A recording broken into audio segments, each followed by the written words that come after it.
It used to be known as the Switzerland of the Middle East. Around one-third of the country's population is Christians, and it's home to one of the highest towns in the Middle East. These are just three of the things that you're going to learn about Lebanon. Welcome to Will's TV. We're focusing on Lebanon, a country that breaks most stereotypes of the Middle East. Excuse me, sir. Can you tell me where I can find camels around here? Wait, what do you mean there is no camels? It's an incredibly diverse place both in terms of the people and in terms of its land and its features. And people who arrive in Lebanon, expecting to see a poor developing country, are often surprised to see just how modern and developed the country is, especially its capital city, Beirut, Lebanon located in the Middle East of the eastern side of the Mediterranean Sea.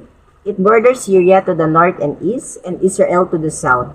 It's a very small country with a total land area of 10,452 square meters that make it just slightly smaller than Jamaica and slightly larger than Puerto Rico. Although it's an Although it's in the Middle East, Lebanon is not a country full of hot sandy desert.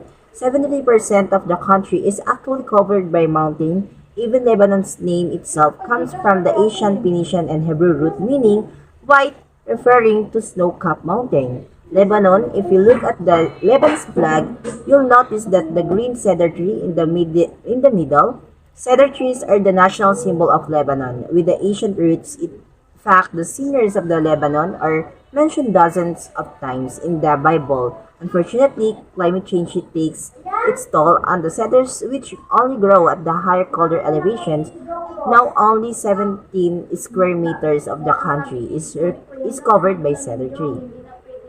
It is estimated that in ancient times they covered an area 200 greater than the Lebanon still has a lot of other trees, though with forests and wooded areas covering 24.6% of the land. The diversity its photography causes the climate to differ widely within short distances. Lebanon has the Mediterranean climate, with two basic seasons long, dry, hot summers and cool, wet winters. But while winters are mild on the coast, most of the Lebanon lies at the higher elevations where it gets much colder and snow is common in winter. In January, the average daily temperature range in Beirut is between 11 degrees Celsius and 18 degrees Celsius. Let's contrast that with because capital, the highest town in the Lebanon is in Levant region at the elevation of one of the 1,800 meters in January. Its daily temperature average between -1 and the 7 degrees Celsius, but it can drop as low as -20 degrees Celsius, and that's pretty cold even for hot. Keep playing Canadians like myself, Lebanon has four distinct geographical regions. The coastal plain, this is an extremely narrow regional strip between the sea and the mountains. The Selhim or coast average only around 3 kilometers wide even at its widest point. In the north, it's only 6.5 kilometers, but most of the coastline is rocky, while sandy beaches make up only about 20% of the coast. The capital city, Beirut, is located at the midpoint along the coast. The Greater Beirut metro area has the population of around 2.5 million people. It's one of the oldest cities in the world, with 5,000 years of history, but it's also a modern cosmopolitan city. In some areas, you might feel like you're walking around one of the capital cities of Europe.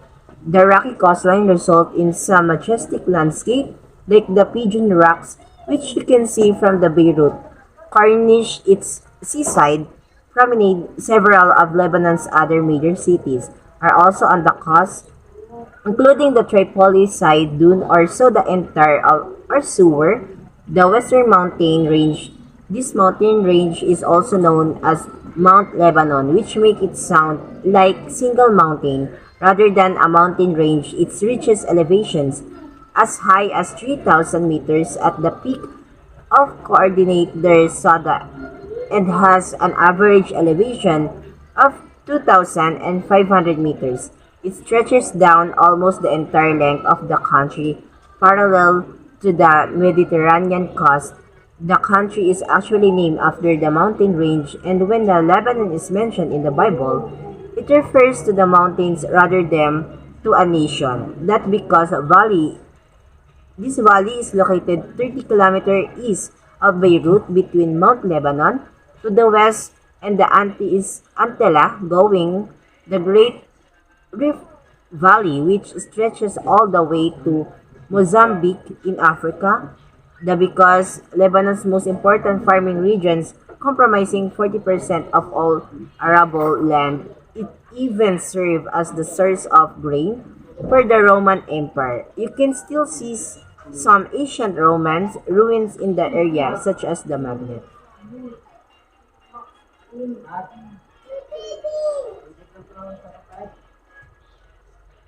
Recent Boutback is also famous for the wineries, as winemaking has been a tradition in Lebanon since ancient times. The Anti-11 or melted this mountain range, also known as the Eastern Mountains, forms Lebanon's natural eastern border with Syria, and indeed much of the range lies within Syria territories. It's roughly 150 kilometers in length. The region is famous for its apricot and cherry trees. If you're really lucky while out in the wilderness of Lebanon, and you might spot a strip high enough Lebanon's national animal. They're much smaller than the spotted hyenas of Africa, and they tend to roam by themselves rather than in packs. They tend to avoid people and come out at night.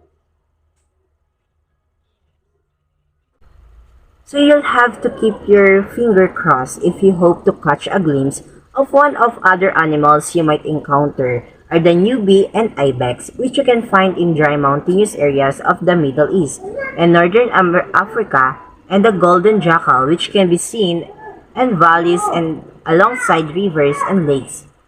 The population of Lebanon is estimated to be around 6.8 million, and to 2020 as one of the Arabic-speaking country, Lebanese people are usually considered to be part of the Arab ethnicity, but the nation has also made up of numerous specific ethnicities, which are generally a link to each community's religious denominations. Lebanon has a Muslim majority with an almost equal number of Sunni and Shia Muslims but you must be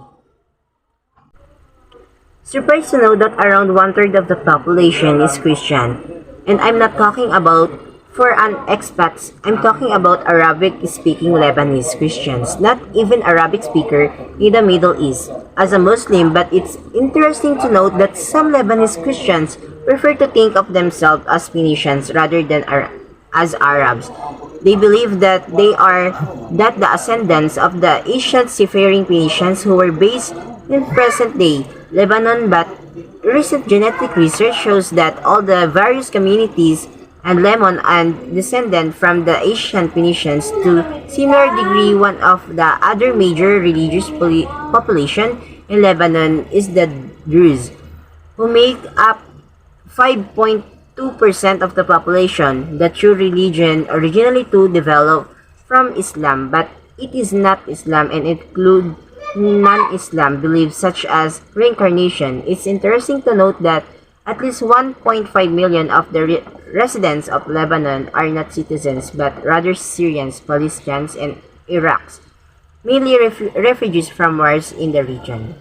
Despite the presence of all these different communities, one thing that unites most of the population is the language. Standard Arabic is the official language of the country. Though spoken Lebanese Arabic is rather different from Standard Arabic, but is quite similar to Syrians, Jordanians, and Palestinians dialect.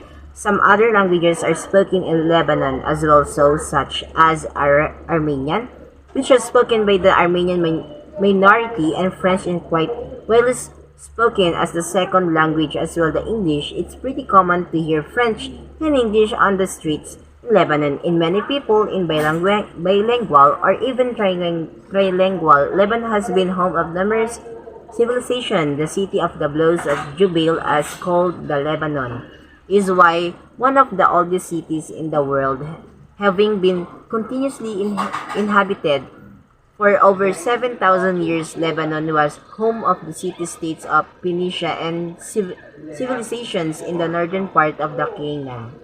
Even if you read just a couple of pages in the Bible, you probably heard the Phoenicians and Canaanite. At the height of the power, the Phoenicians had colonies and settlements throughout the Mediterranean region. One of the greatest innovations of the Phoenicians was their script, which formed the basis of the Greek alphabet. And by extension, the Latin alphabet. Phoenicia later came under the control of a string of rulers, including the Assyrians, Babylonians, Persian, Greeks, Romans, and eventually Arab Muslim rule in the 7th century. Then, in 1516, it came under the Ottoman rule for around 400 years until the end of the World War. One after World War, one of the area came under the French control. The fairly widespread use of the French language in Lebanon stems from the period Lebanon finally achieved its independence in 1943, according to the unwritten agreement called the National Pact. The country's president would always be a Christian and prime minister would always be a Sunni Muslim, and the speaker of the parliament would always be a Shia Muslim, and the ratio of Christian to Muslim are draws in parliament would always be 6 of 5. This reflected the demographics of Lebanon.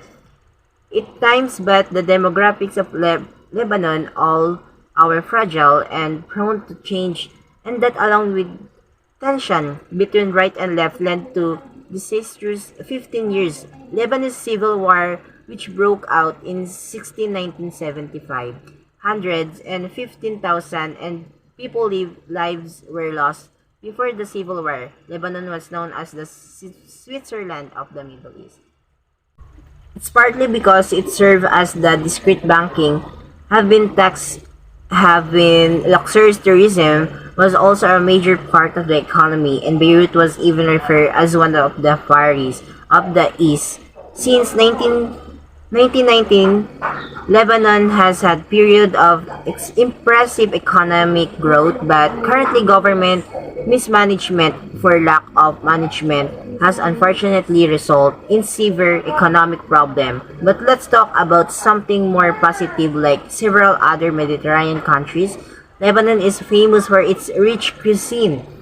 It's arguably most famous for its small savory appetizers and side dishes called missing, for example, kip being a type of meat patties made from the ground lamb or beef burger.